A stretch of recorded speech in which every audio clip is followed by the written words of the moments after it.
How to have no username on Instagram. Hello everyone.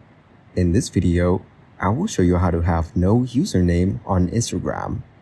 First, open the Instagram app on your mobile device and go to your profile. Now, tap on Edit Profile and then tap on the username field.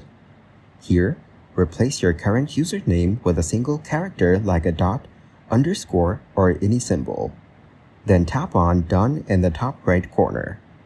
If Instagram doesn't allow it, try adding an invisible character by searching for blank character in your web browser and pasting it into the username field. Now go back and check. Your username should now appear empty or almost invisible. Thank you guys for watching this video. Hope you got some value. Make sure to like the video and subscribe to the channel to get notified of new videos. See you in the next one.